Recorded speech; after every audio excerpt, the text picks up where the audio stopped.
Welcome to Picks with the Professor, the show where a real statistics professor and his friend Jake gives you sports betting tips. I am your host, Professor Sides. For the latest updates, information, and picks, you can follow me on Twitter at Professor Sides. And you can follow my friend Jake on Twitter at myfriend_Jake. This Major League Baseball episode covers every game scheduled to be played on Thursday, September 15th, 2022. In case you're new here, I built a mathematical model for win probability using hitter and pitcher projections I've created in order to make one money line or run line pick on every game that's played 7 days a week, though there are no Sunday shows. That doesn't mean that I recommend you do the same. As my goal in this episode is to share key information about today's games, give you a few things to think on, and explain why certain plays are being made in order for you to come up with picks that you are comfortable with. I never recommend blindly tailing or fading any pick, but rather to hear the justifications and thought processes to make sure you're fully on board with us or against us before investing your hard-earned money. And as I go through my plays, remember that there are no locks in gambling. So what I'll give you are loves, likes, and leans to indicate my confidence level with respect to scaling wagers. As always, please remember that good and bad variance will occur. So as much as I'd like to see it will be profitable each and every day, that is an impossible reality for any gambler. Jake, I feel like as a Braves fan, you are enjoying the Mets struggles as much as anybody is. Oh, I would love it. It would be so much better if we could beat the Giants. I don't know, once, twice. Maybe it'd be so much nicer. I mean, the Giants are that type of team that's like just good enough to win some games, but also they're like not good enough to be in the playoffs. And part of that we talked about all season has been the bullpen has cost them so many games, and their starters are really good. Their offense is decent, and the bullpen last year was so good. I kind of think this year's Mariners and Guardians teams are comparable to last year's Giants team in that the bullpens took them from an okay team to good enough to be in the playoffs. Obviously, there's some differences. They're not the exact same. But, I mean, I feel like those are decent comparisons. And then you see this year with the Giants, what happens when that bullpen takes a step back is it can make the difference between being a 500 team and being a playoff team, in the extreme case in the Giants being a 100-win team. Yeah. I mean, my dad's got this theory that Kenley Jansen is a secret Dodger tanking the Braves. I'm with him after watching this Giants series, and he's blowing stuff. But yeah, we'll get through it. At least the Mets keep losing, because I was worried the Mets were going to put this series, the division away, the way the schedule's broke right now. But the Cubs got them, and we'll see. We'll see if the Pirates can do anything for us. Yeah, we will. A little teaser there. Before we get to those games, some reminders. Please hit that like button if you're on YouTube. Also, if you aren't yet, please consider subscribing or following. It's free. And the only way to ensure you don't miss any of the college basketball, MLB, or college football content that this channel provides. Also, go check out Horse Racing Today if you like to play the ponies.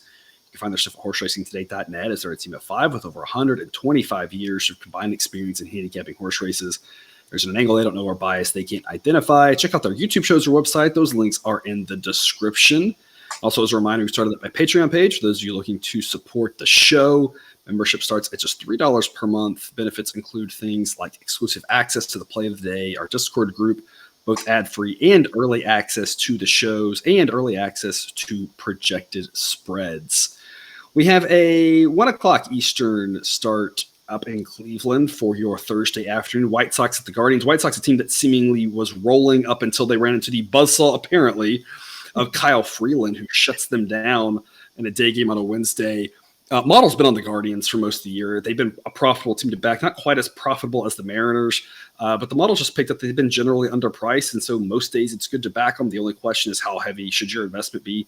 The model says the investment should be pretty heavy today at plus 130. It's an A-grade play for me. I'm seeing higher prices out there at other shops as well. Big plus odds here on the Guardians. You can also go run line if that's a thing that interests you. I'm just going to take the money line here because I think this is a coin toss type game. The model says the Guardians should be favored to the price of minus 110. Lance Lynn has been pitching really well as of late, but I've been a believer in Lance Lynn for the last month or so. Model gives him an 88 grade rating, and I'm not sure how much better you can give him. So I know there's a lot of love for Lance Lynn. He has been pitching really well, but again, I think the model is about as high as him as possible.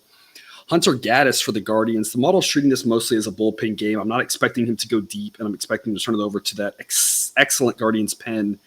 And that's the difference maker in this game. White Sox relievers solid, Guardians relievers better. Both offenses around league average, but the fact that this game is in Cleveland and the Guardians bullpen can get it done, they just got to keep it close. Should be a really low-scoring game. I don't expect the Guardians to have a ton of success against Lance Lynn, but I don't expect the White Sox to have a lot of success against these Guardians pitchers either. Model says total of 6.8, and the actual total is 8. So I also love the under in this game, as I think it's a low-scoring game, probably something like 1-1, 2-1 late, and I think the Guardians bullpen can get it done for us at plus odds. So today, great pick for me there. Jake, what do you think?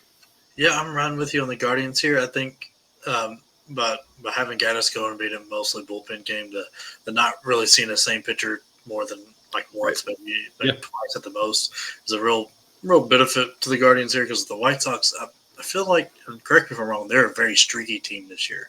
Yeah. And so just as hot as they were, I feel like they're going to be just as cold here. And I think we're going to start to see a streak with the shutout by Freeland, and maybe not get shut out by the Gaddis and the Guardians here. But I think it will be a very low-scoring game, and I trust the Guardians at home a lot more than I do the White Sox on the road. Yep, and you're talking about 70-degree temperatures, winds blowing in at 5 to 10 miles an hour, so a slight boost to the pitchers there. I'm with you, probably not a shutout necessarily, but with the Guardians relievers, and like you said, the key being only one time through the lineup, max of twice. You should definitely not see them 3 times. This White Sox offense, just kind of mediocre, can get hot and cold. I'm not really sure why the White Sox are this big of favorites. Again, I'm high on Lance Lynn. The model is high on Lance Lynn. Doesn't mean that they should be favored like this. I like the Guardians. I like the under as well. Another afternoon game, 3:07 Eastern. Rays at the Blue Jays finishing up this series. It's been an entertaining one. The Blue Jays playing really well. As I've talked about a lot, I have the Blue Jays up there pretty high in my rankings. They just tend to be overpriced. That doesn't mean they're not going to win games. They're a good team. It's just in general, fading them has been profitable. I'm going to fade them again here. I'm going to take the Rays on the run line at minus 175. It's an A-grade play for me. It should be a low-scoring game. The total is 7. Model says 7.4. But either way, it's not expecting a lot of runs in this one with 2 really good pitchers. A tight, low-scoring ball game. Give me the 1.5. I don't know who wins, but I don't have to care as long as it's a 1-run game. Shane McClanahan coming back off the IL against Kevin Gausman. Both of these pitchers, superb underlying metrics that suggest their ERA should be in the mid-2s. I've got McClanahan in starting pitcher tier 2, Gausman in tier 3, but both these guys are excellent. These offenses are fairly similar. The Jays get a benefit facing a lefty in McClanahan as they're really right-handed heavy. However, McClanahan is one of the best lefties in the game, and so I'm not sure that that's going to matter as much against a guy of his caliber as opposed to if it was a pitcher that was more of a mediocre or a decent lefty against McClanahan. That advantage goes away because McClanahan is so impressively good. I still like the Blue Jays relievers. Again, they haven't been as fantastic this series, but in general, again, relievers are fickle. I'm not going to make too much out of 1 or 2 outings. I think the relievers are better. Model says it's a coin toss game, so you can take the Rays plus 120. Would be a pretty wise investment. Also, though, on the run line here in a low-scoring game, I think either one makes sense. I'm going to go run line. A-grade play for me. Jake, what do you think? Yeah, I'm joining you on this. I think this game is it could be 1-0, 2-1 kind of game because these pitchers are amazing. Yep. I almost want to take them money line, but I'm a little bit scared of it because my wife thinks the Rays are going to win by stealing home. So she doesn't really know baseball. She doesn't play quarters, so take that as you will. There you go. But I'm gonna run the Rays run line here. I think they're going to be just good enough to stay close, maybe even win it, but I think it'll be a very close game. Yeah, a lot of insurance with this run line here, and you are having to pay that road team premium on the run line, but I think it's worth it. Again, this feels like a game that's like 1-1 in the 9th, and then at that point you're like, all right, as long as something stupid doesn't happen, we've got this one. Yeah, we don't. Maybe someone steals home. Maybe someone for either team, and maybe that's the reason why someone wins or loses this game. I mean, if that happens, I like the. We'll just have to turn to her for all of our sports betting advice. If that happens. Our own little section here. Yeah. 6:40 Eastern, first pitch, Phillies at the Marlins. Phillies getting it done for us here on Wednesday. This one will be Noah Syndergaard and Pablo Lopez. Both of these pitchers slightly above average. Syndergaard just barely. Lopez a little bit more, but kind of trending backwards here for Lopez. Both these guys have ERAs in the low 4s. Again, both of them a little bit better than average, but neither one of them great. Neither one of them you have a lot of confidence in. which means I'm turning to the bullpens and the offenses, and the Phillies bullpen is better than this Marlins bullpen, and this Phillies offense is a lot better than this Marlins offense. I'm not sure why the Phillies are priced so low again, but I'll take advantage of it at minus 128. It's a B grade play. Model says minus 139. This Marlins offense is just terrible, and most nights it seems like they score 1 or 2 runs. This isn't Sandy Alcantara. The Phillies can score more than a couple runs, and that's all they need to score in order to win this game. Model says total is 7.4. Actual total is 7.5, so not a total that I'd want to be invested in. I'll just stick with the Phillies here. B grade pick on the money line at minus 128. Jake, what do you think? Yeah, I'm riding the Phillies here. They're just this game really comes down to offense to me, and the Marlins just don't have any. Yeah. And I mean, it's so disappointing because they're like Pablo. I expected him to have a better year this year. He started off great. Yeah, I don't think he's Sandy good, but I mean, I thought he would be a nice 2 there to have. And I was like, if they can get a little bit of offense, a little power out of Soler, they might have a shot. And then, man, that has been an absolute disaster on offense. And I mean, the Phillies got to be disappointed in their year too. I think they're all but done, but they've still got Harper and a lot better offense, and then a decent pitcher when Syndergaard going tonight. So I think it's the Phillies. I think the Phillies are in the wild card, so they should be set there. Oh, they're in. I thought they were out of it a little bit. No, they'd be right now. They would be the second wild card team. Oh wow, I must have misread that. I thought it was Padres then. Okay, whatever. Yeah. They started off pretty poor, but they've played really well lately. So I mean, they're still.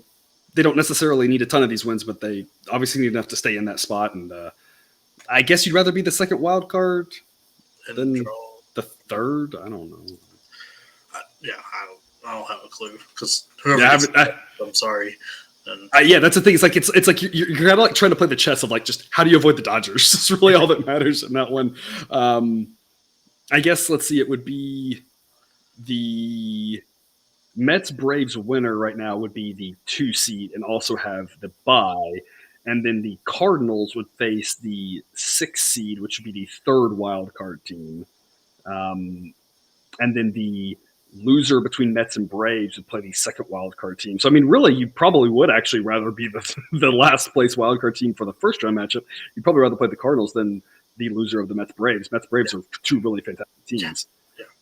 But then you also got to think about which one plays the Dodgers next if you're thinking ahead. Yeah. Because you'd much rather face the winner of the Mets Braves in the round 2 than the Dodgers, because the Dodgers, nobody wants to face them. It's got to be terrible. 7:20 Eastern, first pitch, Pirates at the Mets. Not sure what to make of this Mets team.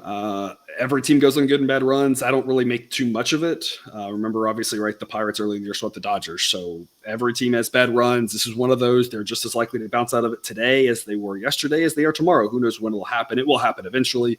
But right now, not looking good for them. And they'll face a pitcher in JT Brubaker who's above average. I don't think the Mets have a huge starting pitcher edge in this one. Model says Carrasco is a little bit better, but I'm not sure by how much. Brubaker does have an ERA in the low 4s, but the underlying metrics say it should be in the upper 3s. So I give Carrasco a slight edge. Outside of that, obviously the Mets are the much better team and they're at home and they should be favored, but I just think they're overpriced in this spot. Model says 232. So right now it doesn't offer an advantage to either team. I don't want to lay 239 with the Mets. I don't want to lay the run line with the Mets as the home team, especially in a game with a total of 7.5 and one that the model says should be 6.8. So with the low-scoring game, I'm just not liking the favored run line team. I'll take a stab on the money line here with the Pirates at plus 215. You can maybe try the run line again with the low-scoring game, maybe split up your wager a little bit. But I'd rather be on the Pirates and the Mets here. But right now, it doesn't offer enough value to really like. It reminds me of a couple days ago when I told you about the Cubs being really high price against DeGrom. When I recorded, there wasn't enough value on it, but I said if it gets any higher at some point, you have to be thinking about maybe a half unit or so on the Cubs, and that worked out really well. And I'd say the same thing here. I kind of expect more money to come in on the Mets. It's the way these things have typically gone. So at plus 215, it's a meh play. It may be worth diversifying your portfolio with a small investment or the equivalent run line. But if this gets up into the plus 230s, plus 240s, especially if it's plus 250, I do think the Pirates are worth a play here because if the Mets struggles continue, those are really nice plus odds. And JT Brubaker is good enough to keep the Pirates in this ball game, even though the relievers behind him and his offense isn't as strong. Weather-wise, we're around 70 degrees for most of this game. Winds blowing in or across. Again, just a very pitcher-friendly park at Citi Field. So model likes going under 7.5 and thinks that this total should actually be 7. Again, I tend to agree with both these starting pitchers. The only thing here is you have to hold your breath anytime the Pirates relievers get involved. But the way the Mets have been swinging the bats lately, maybe that doesn't matter. Either way, I'd still play under 7.5 is probably my favorite play of this game. Jake, what do you think? Yeah, I'm dodging this game because I'm going to be such a fan of the Pirates that I don't know that, Fair. separate my heart from it. So I don't want to double lose if they lose, So I'm going to stay away from it. Oh, gosh, I hope the Pirates can do it. This is probably one of the matchups that they have the best chance to with Brubaker going against Carrasco. Yeah. It's just the relievers scared me to death. Like, Brubaker is not going to give you 9. He's not going to give you 9. Yeah, he's not even going to give you 7. Like 7, maybe stretch. And 7 seems like 7 would be a very good start. Yeah, and I think we'd all be pleased if you're backing the Pirates, if you're a Pirates fan, whatever. I think 7 would be great. Yeah, and I mean O'Neal Cruz is good. He's fun to watch, so I'll be watching that. But man, other than that offense seems kind of bare. Yeah. So I'm staying away from this. Yep. 7:20 Eastern, first pitch, A's at the Astros. No line on this one yet, but the projected pitching matchup that I have is James Kaprielian versus Lance McCullers Jr. Obviously, McCullers is a much better pitcher than Kaprielian. Does have a 2.20 ERA on the season, but the underlying metrics say that he's just been really dodging a lot of jams. And based on, as an Astros fan watching him pitch, I would tend to agree with that. So far, and it's only been 5 outings, but he's kind of been asking for trouble. He hasn't looked quite like the dominant McCullers that we saw last year. Underlying metrics say his ERA should be in the low 4s. I still think he can get back to that form. I think the most important thing is facing a bad A's offense. That's obviously more likely for him to do well. But as we saw here on Wednesday night, the A's can accidentally score runs if you let them. And so if McCullers doesn't watch out, he will give up some runs even to this A's team. He's been flirting with danger all season. I still think he can turn it around, but I'm just not completely sold on McCullers at this point. Kaprielian, though, the issue is I'm not really sold on him either. I don't really like either one of these pitchers the way they're pitching right now. Obviously, the Astros have a better bullpen and better offense. In Houston, they should be favored. Model says it should be Astros minus 293 with a total of 8.3. No number out on this one yet, but again, depending on what it is, I'll make a play on Twitter and add it to the Google Sheet. So check back with that. My hunch is I will not be laying a number in the 200s with the Astros. If I was going to play them, I'd play them on the run line. And if I was going to play the A's, I would just take a chance and see if they can win at big plus odds. It's been the smart investment for these types of games. And so I think it's got to be either A's money line or Astros run line. Just depends on what the price is for that. I'm hoping since the Astros are the home team, I could get them on the run line for something like minus 120. We'll see what happens with the number, and I'll make a play later on this one. Jake, what do you got? Yeah, this pitching matchups leaves a lot to be desired. But so that to me means you look at the offenses, and then it's all Astros, and then the bullpen is all Astros. Yep. So this really feels like a Astros run line pick when the line comes out. Make a decision, but unless it's super high number on the A's, just to take a flyer, like a long shot for them to win, I'm probably going to be on the Astros money line. Run line, you mean? Run line. Yeah. I agree. I think that's probably how I'll be on it as well. Again, model says total of 8.3. I'd really be hoping for a total at 8. I'd love to go over 8. My hunch is this total will be 8.5, and that's just a rougher number. But over 8, McCullers could give up a couple of runs, and I think the Astros score off of Kaprielian. So I feel like, worst case scenario for the Astros, you're thinking something like 5-3, 6-2, and so you can get to 8. So I don't mind going over 8. I just don't know if I'd go over 8.5. So we'll see what the total is in the morning as well. Yeah, that 9 number seems a little scary, like to get to 9 for the win. Yeah. Just with the Astros bullpen and with the A's bat sometimes disappearing, I'm with you. I wouldn't want to go over, and not that it won't go over 8.5. It's just it's not as comfortable as a play as over 8 would be a little bit more like, okay, I could get behind going over 8. 7:40 Eastern, start time, Royals at the Twins. Twins may get it done for us here. I'm going to back them one more time at minus 161. It's a B-grade pick for me. Model says it should be minus 170. It's about as high as I want to go for a B-grade pick, maybe a tiny bit worse than this, but not by much. I think the Twins are worth an investment here. They're a big favorite, but they should be a big favorite. Dylan Bundy versus Daniel Lynch. I'm not a fan of either one of these pitchers. Bundy does have a better ERA, but the underlying metrics for both say their ERA should be in the mid-4s. Both of them get slightly below average grades. It's just that, like, kind of like you've been talking about, the theme of today is the pitchers are mostly, canceling each other out here, which means you go to everything else, and the Twins relievers are much better, and the Twins offense is much better, and the game's in Minnesota. So again, the price on this one I think should be a little bit higher than it is. So I think at 161, the Twins are a solid play. It's a B grade pick for me.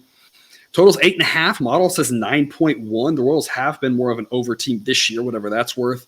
It'll be warm to start off, mid-80s, closing around 80 degrees, and the winds will be blowing out or across to left field. It's going to be kind of one of those check closer to the game, but over 10 miles an hour, 10 to 15 miles an hour. So the winds could really affect this one as well. Talked about for yesterday's game here for the Twins. I talked about the winds blowing in or across, but at strong 10 to 15 miles an hour as well. And that was a very low scoring game. Now it's flipped. The winds will be going the other direction. And if they are blowing out at this point, I think then it flips and you might want to be looking at the over, especially with two subpar starting pitchers. So again, model would say go over 8.5 as the total it thinks is the right number is 9. And again, I'm on the Twins money line here at minus 161. Jake, what's your pick? Yeah, typically I fade Dylan Bundy at all opportunities, but Fair. Lynch is not any better. So like just the same reasoning with the Astros. If you're looking at the pitchers and they're kind of even out, you move to the next step, and that's the offenses and the bullpens, and that goes the Twins' way. Plus Twins being at home, I really like the Twins here. I think it's a good spot to get minus 161. I might, depending on how early games go and how I'm feeling. If I'm getting a little loose, I might put them on the run line, but definitely playing on the money line. All right, 7:45 Eastern, first pitch Reds at the Cardinals. I've got an A-grade play here on the Cardinals run line. I'll tell you what, the model does not like games that Chase Anderson starts for the Reds. Model gives him a 126 rating and thinks the Cardinals can take advantage of that. Obviously, the Cardinals offense is much better than the Reds offense. We saw the Reds this last series struggle with the Pirates mightily. How do you think they're going to do against the Cardinals? And we don't want to take too much from a few set of games like I talked about earlier with the Dodgers getting swept by the Pirates, right, or the Astros when they got swept by the A's earlier in the season. But this Reds team, this offense is really, really bad. It's Marlins level bad. If they struggled against the Pirates, they're really going to have a hard time with this Cardinals team who's much better. Relievers favor the Cardinals, offense favors the Cardinals, and starting pitcher favors the Cardinals here. Miles Michaelis is a guy I've talked about all season. Probably not as good as that shiny ERA, but at this point as his ERAs come up, it kind of matches his underlying metric at this point now. Indicate his ERA should still be below 4. It's kind of head in that direction. Not a great pitcher, but a good one. Above average pitcher, and an above average pitcher ought to have a field day with this terrible Reds team. Model says that the line should be Cardinals minus 370. The actual money I'm seeing is Cardinals minus 262. As we've talked about before, the probabilities take a long time to jump up here at these big numbers. So that's not that 100 points difference is not the same as if it was even money to minus 200. So it's not that big of a jump. It's a little deceptive. I've talked about that previously, but that is still a solid enough edge for an A-grade play and the corresponding run line play. I just think these odds should be higher. I think the Cardinals, I think this gets ugly. Talked about I don't typically like playing home favorite run lines unless I think it's going to get ugly. I think this one does. So minus 130 is not that steep of a price. I really expected this to be more like minus 150. Chase Anderson, not very good. He's going to get hit around. I don't see the Reds scoring. This feels like a really ugly game. And again, minus 130 is not a bad price. It's an A-grade play for me. In a game that has totaled at 8.5, model says 7.7. Would be low 80s to start, mid 70s to close, and wins mostly blowing across. The model likes the under. This one, though, rather than taking over or under, I would probably just go with team total over or under based on which one you like. If you like over, I'd go Cardinals over. And if you like under, I'd go Reds team total under. Model likes the under, so I think Reds team total under probably a little bit better of a play than Cardinals team total over. But I think either one of those makes a lot of sense. Like I said, I think this game gets ugly. Something like 7-2 Cardinals makes a lot of sense. Model thinks 8 runs, so model thinks maybe more like 6-2 Cardinals. But either way, I think your Cardinals team total over and Reds team total under probably have decent chance of hitting. Jake, what do you think? Yeah, I'm all over the Cardinals here. I know they let me down last time when I was on here, and we took them with a minus 1.5. But man, to be honest, if I was a Reds fan and I saw Chase Anderson going out, I'm turning the TV off. Yeah, just buy that ticket because it's just nothing good happens. I don't know how many Reds fans are still watching now that there's football on. I just feel like most of the Reds fans. Or if you watch, you're watching when a guy like Lodolo is pitching, when you have an exciting pitcher. But Chase Anderson is not it. He's thrown He's thrown 4 games, 9 innings, 9 earned runs. I mean, and the underlying metrics aren't like, that's not like it's a mirage. Like, he just isn't good. Yeah, that's not one bad game. That's all. No, it's bad. Yeah.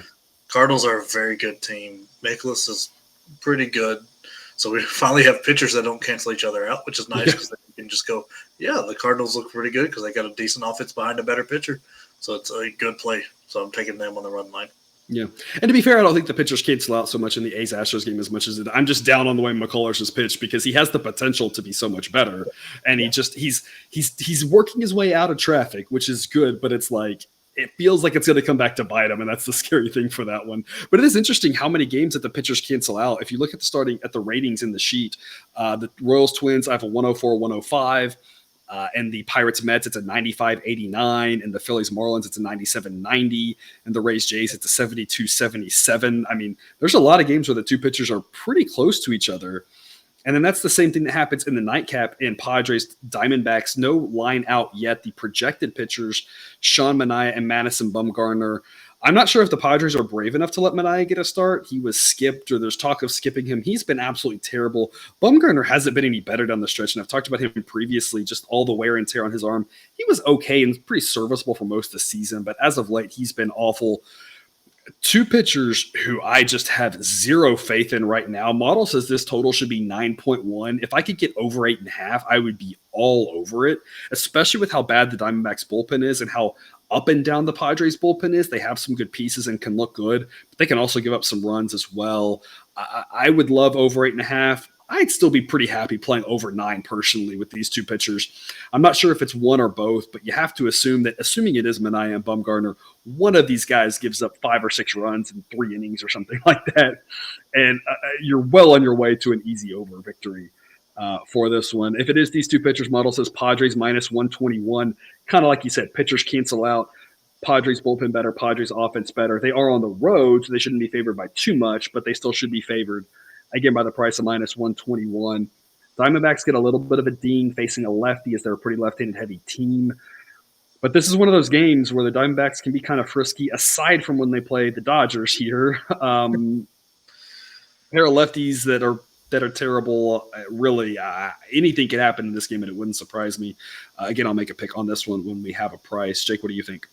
Yeah, this one I'll probably staying away from because I don't trust the Padres as far as I can throw them, and especially with Manaea on the mound. And I really don't think Bumgarner's got much juice left in his arm at this point in the year. And the Diamondbacks are so hot or cold. They're like a worse version of the White Sox with the offense. And so sometimes they're there and they give somebody a run for their money, and other times they couldn't hit the ball with a tennis racket. I'm just probably saying there's not too many numbers that are going to get me very interested in this game. So, I mean, I'll let you know if I'm playing it, but right now it's probably pass no matter what. Like I said, I think if you get over 8.5, I'm loving that. I'd still go over 9. I'm more of an under type guy, and I've recommended a lot of unders, and I feel like they've done really well for us. But with these two pitchers, especially the Diamondbacks bullpen, if the Padres offense is going to get rolling, this is the game to get it rolling. The only downside, the Padres also a left-handed heavy team. So again, facing a pair of lefties does hurt when you have more left-handed hitters. But these pitchers are so bad, I'm not sure it really matters. Yeah. All right. Well, that is all the games on this Thursday. Jake, you have any parting words for us? No, not tonight. Not for this one. This is not the best slate of baseball, but you don't have to be a great slate to make all the money. Absolutely. Like I always say, you don't have to watch them to make the monies, right? And there's a few of those that fall into that category here on this slate. But a few good A plays for you here. I've got 2 in the afternoon, 1 in the early afternoon with the Guardians at plus 130 at home against the White Sox. Middle afternoon Rays on the run line at minus 175 at the Blue Jays. And then 1 evening A grade play, Cardinals on the run line at minus 130 at home against the Reds. And then again, 2 games without a pick because there is no line out for them yet. Check Twitter and the Google Sheet for those updates as a pick is coming. Who knows if it's A, B, or C. Depends on what sort of value we can grab. Thanks for tuning in to another episode of Picks with the Professor. Check out the website if you haven't yet. It's www.pickswiththeprofessor.com. Don't forget to subscribe so you can ensure all the sports betting content we provide on this channel is dropped right into your feed. I will see you tomorrow for more Major League Baseball picks. And until then, best of luck and remember, You can eat your betting money, but please don't bet your eating money.